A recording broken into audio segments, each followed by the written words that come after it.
Welcome to this edition of Christian World News, everyone. I'm Wendy Griffith. Thanks for joining us. Well, imagine seeing your husband, brother, or father brutally killed by religious fanatics. That's what happened to many families when ISIS executed 21 Egyptian Christians in February. While the horrible video led to worldwide outrage, some families are happy that the martyrs kept their faith. And as Gary Lane found out, they're ready to forgive.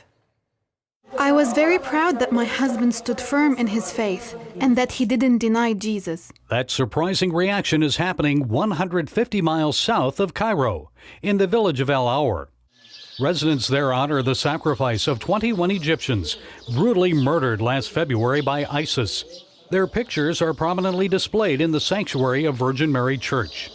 13 attended this church. The martyrs left behind family members, like 23-year-old Mariam Farhat. She became a widow when the militants beheaded her husband Malik Ibrahim in Libya. She first learned of his murder when she saw this now infamous video on local television. We were very sad for the first 2 days, but we hadn't seen the video. When we saw them in the video calling to Jesus, we were very comforted. And that's why Miriam and other families say they are now joyful, not sad. Babawi Elham's brother Samuel was among those killed. We were always praying that God would make them steadfast in their faith. We were very happy with what they said on the video, Jesus Christ, have mercy on us. When we found out they had been killed for being Christian, we were very comforted because these were God's children and He took them.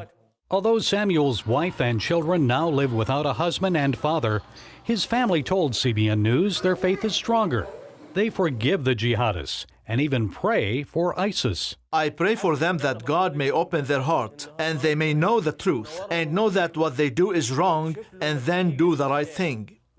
Jesus told us to forgive every sin, and we forgive them, and we hope that they can come to know Jesus. Christians here in Egypt are encouraged to know they're not alone. Back in the United States, there's a growing movement among Christians there to demonstrate unity and solidarity with those who are suffering for Christ in the Middle East. What we thought was, how could we identify and stand in solidarity with our brothers and sisters in Christ who are being brutalized around the world for their Christian faith? What tangible thing could we do? What practical thing could we do? Immediately, orange jumpsuits came to mind. Mahoney and others launched the hashtag Orange Jumpsuit campaign. The movement has expanded to orange scarves, sweaters, and ribbons. It's to remind our brothers and sisters that we love them and we're standing with them, and to remind decision makers here in America and across the globe, the free nations of the world, we cannot be silent on this issue. Mahoney says the response has been amazing.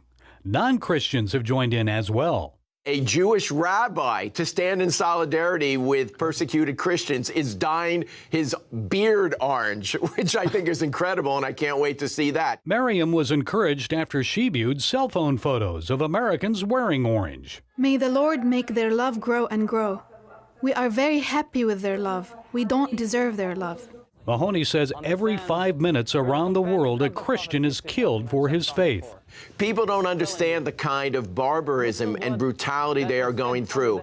And you know, when I visit persecuted Christians in the Middle East, there's one thing they always ask. It doesn't matter if it's Iraq, Syria, wherever it might be, it's this: please remember us. And wearing orange on the job or at church helps people remember them. I think people need to understand that if we do not act quickly, the public expression of Christianity may be extinguished in the Middle East. As Elie Wiesel, Holocaust survivor and Nobel Peace Prize winner, says, we must always take sides. Silence only helps the oppressor, never the oppressed. Miriam also has a message for others who have suffered or still face danger from ISIS.